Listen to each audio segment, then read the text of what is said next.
شروع کرتا ہوں اللہ کے نام سے جو بڑا مہربان انتہائی رحم کرنے والا ہے۔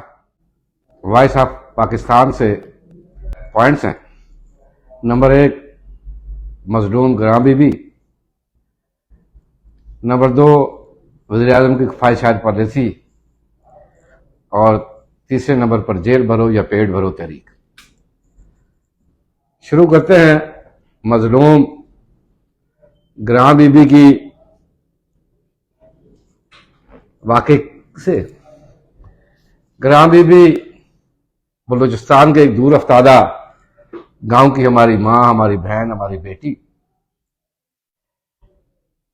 جس کو ایک ظالم درندہ صفت جاگیردار اور سیاستدار اور وزیر نے اپنے ظلم کا نشانہ بنایا، اور ہماری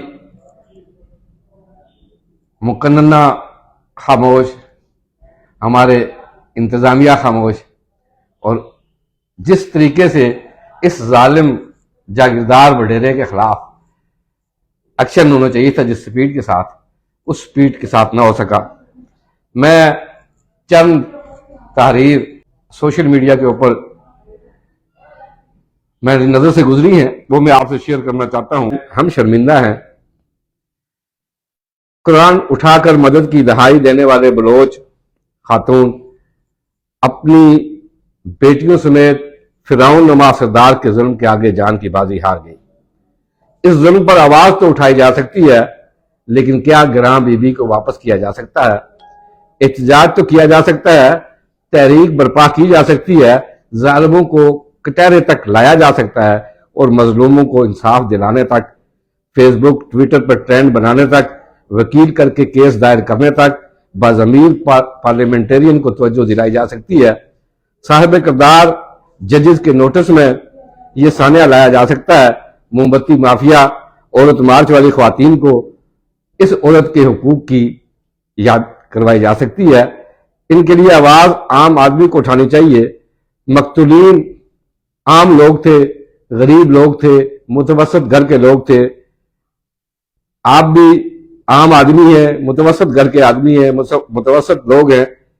احتجاج کر کے اپنا زندہ ہونے کا ثبوت دیں، تاکہ کل میں اور آپ یا کسی اور کو اس ظلم کا سامنا نہ کرنا پڑے۔ ظالم کوئی بھی ہو اور مظلوم یہ غریب، عام، بے کس عوام، اس موضوع کے اوپر میں سینیٹر مشتاق احمد خان صاحب کو خراج تحسین پیش کرتا ہوں۔ انہوں نے اس کی خبر سینٹ آف پاکستان کے فلور سے کچھ عرصہ قبل کر دی تھی، لیکن بدقسمتی کہ میری سینٹ کے پی ٹی آئی کے دوست، نون لیگ کے دوست، جمعیت علماء اسلام کے دوست اور حکومتی پارٹی نون لیگ کے لوگوں نے کان تک نہ دھرا، حتیٰ کہ چیئرمین سینٹ جو خود بلوچستان سے تعلق رکھتے ہیں وہ اس پر کوئی اقدام نہ لے سکے، جس کی وجہ سے ایک مظلوم عورت کی جان گئی، گراں بی بی کی۔ اور کل میں جو ایک خبر سن رہا تھا کہ جو ڈیڈ باڈی ملی ہے، وہ ڈیڈ باڈی شاید